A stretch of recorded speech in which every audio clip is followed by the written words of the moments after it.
రీసెంట్గా పవన్ కళ్యాణ్ గారు press meet పెట్టి తెలంగాణలో కూడా జనసేన ఉంటుందని చెప్పారు. కొంతమంది విమర్శకులు కూడా సమాధానం చెప్పారు. దీనిపైన మీ ఒపీనియన్ ఏంటి? సారీ, తెలంగాణ ప్రజల్ని ఎక్కడ కూడా నీ అయ్యా జాగిరా అని చెప్పి పవన్ కళ్యాణ్ గారు తిట్టలేదు. అది లోకమంతా ఒకలాగా కనిపిస్తుంది అంటారు కదా, అలాగేమన్నా కనిపిస్తే మనం ఏం చేయలేం. ఇంతమంది తెలంగాణ ఆలోచన పరులు ఉన్నారు. ఆ వీడియో మొత్తం చూస్తే మీకు అర్థం అవుద్ది. మీ అయ్యా జాగిరా అని అనింది ఎందుకు అన్నాడు ఆ మాట. నేను పోటీ చేయడానికి రాలేదు, నేను సభ పెట్టుకోవడానికి వచ్చాను. మీరు సభకు పర్మిషన్ ఇస్తే అయిపోద్ది కదా. ఆయన ఆ సభ కూడా ఎందుకు పెడదాం అనుకున్నాడంటే, మొన్న రీసెంట్లీ సభ్యత్వంలో జాయిన్ అయ్యారు కదా, వాళ్ళతో మీటింగ్ ఏర్పాటు చేద్దామని చెప్పేసి పవన్ కళ్యాణ్ గారు అనుకున్నారు. అయితే ఇది ఎందుకు దారి తీసిందంటే, సభకు పర్మిషన్ ఇవ్వకుండా ముందే గెలకరానోన్ని గెలికి మీరు అనవసరంగా ఉడితిలో పడ్డ ఎలకపిల్లలాగా అయిపోయింది మీ పరిస్థితి. నేను చెప్తున్నాను కదా, అనవసరం ఇది. అసలు గమ్మున ఎవరి దారిలో వాళ్ళని పోయే వాళ్ళని వదిలేసి, శివాజీలో ఒక డైలాగ్ ఉంది కదా, శత్రువులు ఎక్కడి నుంచో పుట్టరండి మనమే పుట్టిస్తామన్నట్టు మీరే పెట్టుకున్నారు మీ కింద నిప్పు. ఒకటి మాత్రం చెప్తున్నానన్న, జనసేన ఈసారి కంటెంట్ చేసిన ఒకవేళ జనాల్లో ఆదరణ ఒకవేళ అటు ఇటు ఉన్నా, నెక్స్ట్ సారికి మాత్రం జనసేన ఒక రేంజ్కి వెళ్ళిపోద్ది.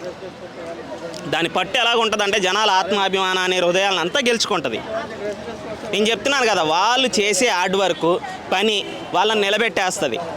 ప్రతి చిన్న విషయానికి రియాక్ట్ అవుతారు జనసేన వాళ్ళు, ప్రతి చిన్నదానికి రియాక్ట్ అవుతారు.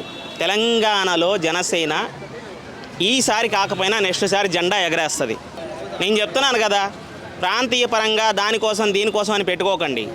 ఎవరైతే మన సనాతన ధర్మానికి సపోర్ట్ చేస్తారో వాళ్ళకి ఓట్లు వేయాలి. నేను మళ్ళీ చెప్తున్నా, ఎవరైతే సనాతన ధర్మం వైపు ఉంటారో దానికి మనం ఓట్లు వేయాలి. సనాతన ధర్మాన్ని ప్రేమించే ప్రతి ఒక్క తెలంగాణ వాసులకు నేను చెప్తున్నా, పవన్ కళ్యాణ్ సనాతన ధర్మం వైపు మాట్లాడాడనే ఆయన మీద ఈ దాడులన్నీ జరుగుతున్నాయి. అది అన్నీ మీరు గమనించుకోవాలా. ఒకటి మాత్రం చెప్తున్నానండి, కష్టపడే విలువత్వం ఉన్నవాడు ప్రజా కష్టాలు చూస్తాడు.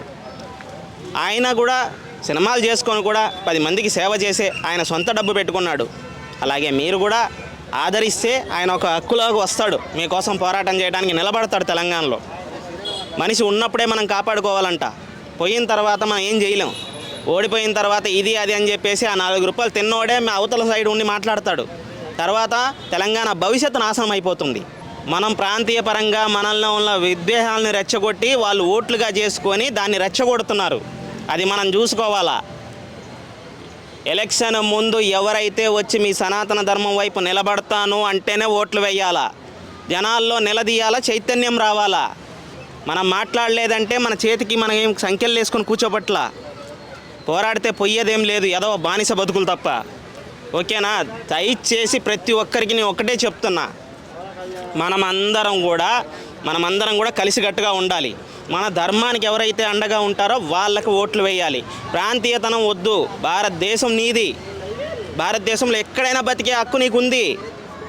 మళ్ళీ చెప్తున్నా, భారతదేశంలో ఎక్కడైనా తమిళనాడుకి వెళ్ళొచ్చు, ఆంధ్రాకి వెళ్ళొచ్చు, ఏ స్టేట్కైనా నువ్వు వెళ్ళొచ్చు. ఎక్కడికి వెళ్ళినా నీ గుళ్ళు ఉంటాయి. నిన్ను ఏ గుళ్ళల్లో ఎవరు రానివ్వరు అని చెప్పరు. నీ గుడికి నువ్వు రువాబుగా వెళ్తావు. ఆలోచించు. ఓటు వేసే మనుషులారా ఆలోచించండి.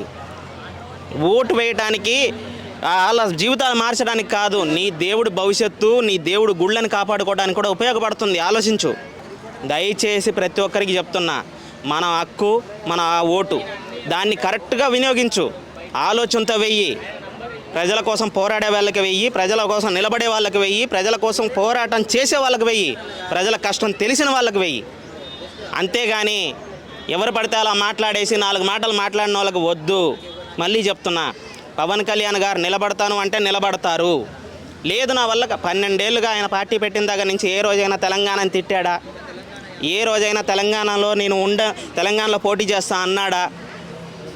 ఆలోచించండి మీరు. ఎన్ని జరుగుతున్నాయి, ఏ రోజైనా అన్నాడా? ఇంతకు ముందు వరకు లేదు.